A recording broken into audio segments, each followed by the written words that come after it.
they see on television. And so that's what you try to emulate. I think that when we're talking about toxic masculinity, because it's the behaviors that are toxic, women can actually have toxic masculinity as well, because they are projecting these masculine behaviors. And I think that a lot of it is we have to unlearn some things, men and women. Like we have to unlearn what we've been taught to believe is supposed to be the role or the way that a man is. And I think that that's part of why men don't feel comfortable being as vulnerable with women, is because women have been taught that men aren't going to be that way. And so when a man is that way, that's not what she's accustomed to. And I think that with the dismantling of the family as well, a lot of times you have single mothers that are raising their sons to be who they need them to be, but not raising them necessarily to be able to be what someone else needs them to be. Mm, right. I remember years ago, I was. It's interesting you said that black men will be vulnerable and talk to other black men, but not black women or the women in their lives. Period. I remember I had a friend. He came to me. We was correctional officers. It was many years ago. Right. I had so many jobs, but and he came to me. It was funny because he was dating one of the captains there, and this everybody thought that this was super fine, right? And I know this gonna sound so misogynistic, but she looked super fine. So it was like the thing is that he came to me and he was like, "Yeah, Raheem, I was talking to her. I'm not gonna say her name, but I was talking to her, and she was telling me that this not gonna work." And so it really hurt my heart. So, I started crying because I really cared about her. Mm-hmm. And she looked at me and said, "See, that's why I can't be with you, because you're a punk." Right? And so it's like the interesting thing is that not all, but some sisters would say they want their man to be vulnerable with them. But sometimes when the man is vulnerable, he get ridiculed, to where if he would have a safe place with another sister, he's already been traumatized, right? He's already been traumatized where now he feels that he can't do that again, right? So, Well, go ahead. it starts with our first relationship. I mean, we grew up. You know that as when you were a little boy, if you started crying, you know, sometimes your mama would be the one to come over there and tell you to stop crying. I give you something to cry about. Right. You know, so like that's where you learned it. So you learned it there and you just continued it. Okay. So that's why when we get into the barbershops and places like that, that you feel comfortable and that is a safe space for us, we talk about all types of things and we lay things on the line. The problem in those situations is a lot of times you're not getting the best advice. Right, right. Um, I see we have Dr. Hart, Dr. Kimberly Hart, that Kimberly has her hand up. With anyone at any time you want to contribute to the conversation, please, it's open as, like a group forum, a barbershop, if you will. So, Miss Dr. Hart, do you have anything? I do. I couldn't help having a moment over here that I felt so inclined to interlude as you all are talking, because I want to hear some voice. Because as you give that example of, a hurt or a trauma that may happen for a Black man before he then goes into another relationship and takes that with him, I think that's the part that's sticking out is, and you all may going to talk about this later, because yes, trauma happens, but I guess, can you speak to that piece of before you decide to go get into another relationship with your trauma, what Black men do, or maybe you would recommend doing before just jumping from relationship to relationship, knowing and or not knowing that you have stuff that you're taking with you, that baggage that's just coming along, not addressed? Well, thank you. Thank you. That's great. I would say go get therapy and work it out. Unfortunately, like Dr. Battle was saying, and I think this is the line he was going under. I'll let him speak for himself. But a lot of time our therapy is the barbershop. right? And that can be a bad place. It can be good sometimes, but usually it's not. Because sometimes you get a group of brothers together and we start playing that Iceberg Slim role of, and anybody who don't know who Iceberg Slim was, he was a pimp. And we get that Iceberg Slim role on, this is how you're supposed to treat a woman. And it's usually not a positive way. And it's like, forget your feelings, don't worry about your feelings, let your feelings die. That's sometimes what happens. So I would encourage all black men, as well as black women, but since we're talking about black fathers and black masculinity, I would encourage all black men to get some therapeutic help because we've been hurt. I could even see in the chat that Brother Clayton, came up with a very, very interesting comment, that he was telling his mother that he was depressed, and she said, depress those dishes. And, the message to me, hopefully Brother Clayton will feel comfortable saying what he felt about that. But what I'm looking at that is like, almost like, F your feelings, right? F your feelings. You got to be a man, suck it up, do what you got to do. So get on, I want to hear this. Nobody want to feel sorry for you. Get in there and do it. And depending on how old he was when he got that message, it could have, harmed him for a while, So, Brother Clayton, would you like to speak on that? Yeah, sure. No, that's fine. I can speak on that. Can everybody hear me, see me? Yes. First of all, it is a pleasure and a privilege to be a part of this conference. Black psychology that's one of my paramount things I love to study, along with forensic psychology. So anytime there's a discussion on Black health, Black mental health especially, that's, I'm there. I can recall that particular day, and I'm the type of person that I usually don't act until I've been finally pushed all the way to an edge.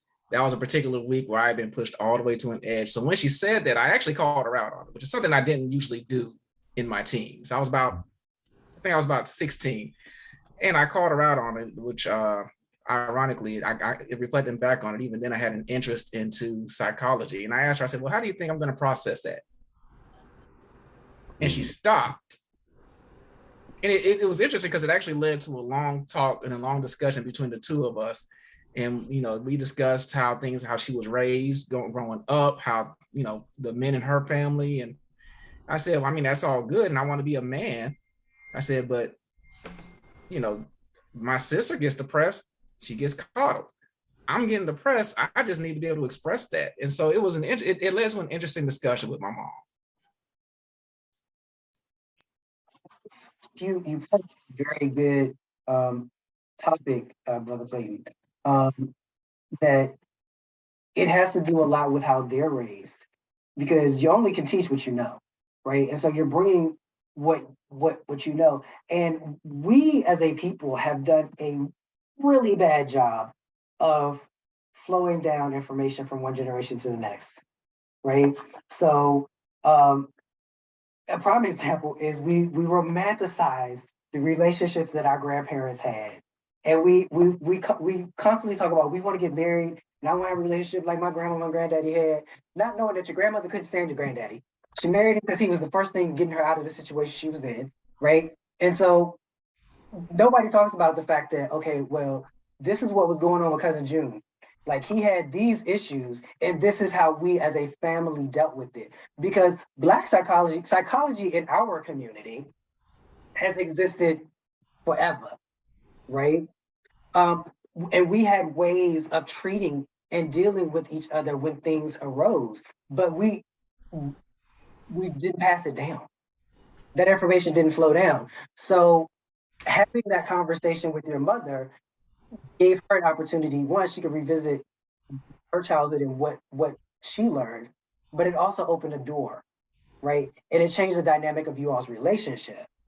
And that's important because if we think about attachment theory, the relationship that you have with your mother kind of dictates the relationships that we're going to have going forward. And if most of us were honest, completely 100% honest, these unhealthy relationships that we get into with romantic partners oftentimes have to do with resentment that we feel about the relationship and things that our mother did. Because Black women, Black girls, they're all kind of taught the same thing. They're taught that they have to take care of the family, that they have to be the backbone, that they have to make sure that things go right, which sometimes turns into them coming into a situation and they're trying to run things. Your mama was just doing that to you. Now you're in a situation with somebody else that's just telling you what to do, how to do, when to do, complaining about what you don't do. But this one I can tell off. This one I can curse out. This one I can treat any kind of way. Right? Because you hear all of these guys talk about how terrible Black women are, but nobody ever talks about, how my mama was. My mama used to do this, right? No one ever talks about that. But then we get into these environments like the barbershop, which is unhealthy because so you got hurt people trying to, right? So you get a whole bunch of hurt people in there and we're all talking about the hurt that we're dealing with. And I'm just gonna tell you how I felt. Yeah, fuck that person. I wouldn't put up with that, right? Knowing good well, I've put up with that in another situation in my life. But we're not honest. We don't flow down that information. One of the most interesting, a couple of interesting situations with me and my dad growing up. One, I told him that I didn't think my mom was pretty because she was my mom. I was like, I don't think she's pretty. And he said, one man's trash is another man's treasure. Your mom might not be the most beautiful thing to somebody else, but to me, right, she's beautiful. And then he listed all the things that she's done. A few years back, my dad was talking about love. And he said, I don't love your mother because of what she can do now. My mom has narcolepsy and she has Meniere's disease. So she's either asleep or she's, her equilibrium is off. He said, I don't love her for what she can do now. I love your mother for what she's done, what she's been, right? And then there was another situation. My mom was pregnant with my sister and her water broke. She was crying. She didn't realize what was going on because she'd never had that situation with me and my brother. My dad got her. He picked her up. He carried her down the steps. He carried her to the car. He drove. The police stopped him. He got out of the car. He was yelling at the police. He was crying. He was emotional. He was vulnerable. He told them what was going on with his wife. And we got a police escort to the hospital, right? But those are lessons and things that I learned from watching my dad and having conversations with my dad, which is why I say the flow down of information doesn't happen because I can watch my dad with his siblings and they won't say anything. They could have had a falling out and they want to come back together, but they're at a place where they won't even say anything. They'll just sit in a space in a room together and be quiet because nobody ever taught them that it's okay to apologize. My nephew at 13 taught me that it was okay to tell another man I love you.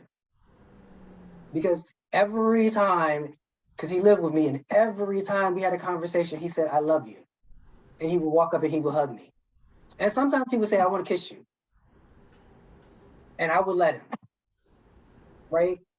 And now when I talk to my dad, every time I end a conversation, I say, I love you. And I don't get off the phone until he says it back. And now it's gotten to the point where sometimes he'll say, I love you first. I don't know if he's just trying to end a conversation with me or what, but he says it first, right? But that's that flow down of information. That's that flow down of skills. That's the thing that really our young boys want from us as men. They don't need us to be hard and try to domineer and dominate them. They need us to do what you said, Dr. Malik, be there to support them and to love them and show them that it's okay to have feelings. It's okay to express your emotions, right? Because I don't believe that there are any bad emotions or any negative emotions. I believe it's what we do with our emotions that is negative and bad. Beautifully said, Dr. Battle. Beautifully said. Does anyone else have any comments before we move on? Or questions? I like what Clayton said. That the first time he ever felt okay saying I love you to another man was to his son. And he said it before, but it always felt off. But when he said it to his son, it felt natural, right? Like I think that our children, they get a lot of lessons. Like like being a parent is a parallel process, just like therapy, right? Just like we're giving something to our clients, we're getting something back from them. It's the same thing with parenting.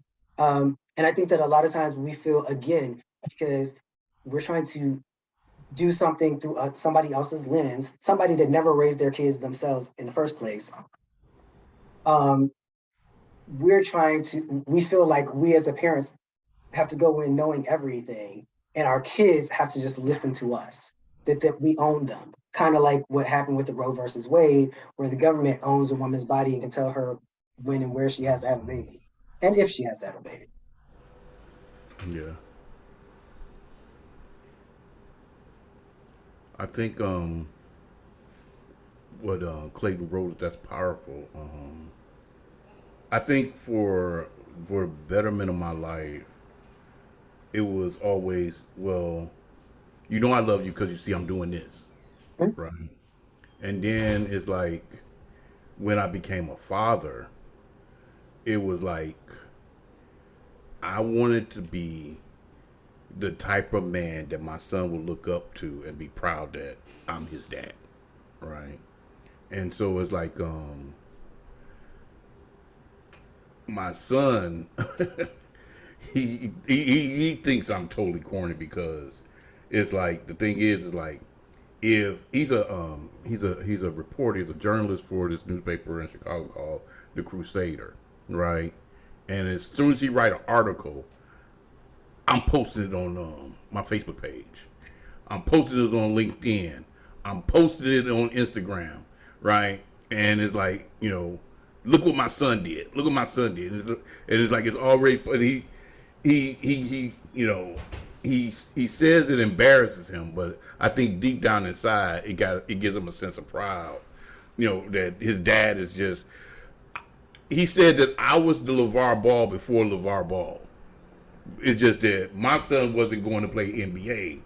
My son was being a journalist, so it's like I was always walking around saying nobody can outright my son. Y'all heard Roland Martin? They got nothing on my son, nothing. And I was that person, and it's like, but it's like the first time I really told my son verbally I love him was he was a sophomore in high school. But I always assumed, well, you see me doing all this stuff, so you know it, right? But it was like the first time I really said it, and it's like the look he gave me made me cry, right? Yeah. Uh, it's funny because when you said that, like my father has never said, "Oh, I'm proud of you for this," or "I'm proud of you for that." What my dad does though, because I told my mom when I was a teenager, I was like, "He doesn't like me," Mm. right? I was like, "He doesn't like me." But what he will do is, I discovered as an adult, he will tell everybody else Oh, my accomplishments. And I discovered that because I ran into somebody, one of his friends that I don't talk to, and they were like, "Congratulations, I heard you're a doctor." And I'm like, "Okay." I don't talk to you. I don't know how you would have heard this. And he was like, "Yeah, I was talking to your dad." And I called my mom. I said, "Mom, Daddy's going around telling people." And she said, "Yeah, he brags about you all the time." And it's funny because now when I go visit them in North Carolina, whenever we go somewhere and they introduce me to people, he will say, "This is my son, Dr. Battle." And I'm like, "Okay," but I never. Again, we have a problem with that flow down, right? mm. White men have no problem hugging their sons or their daughters, kissing their sons or daughters, being their children's cheerleaders. And it ain't, they have no problem doing that. However, if you look at it historically, up until the 70s, we were more involved in our children's lives.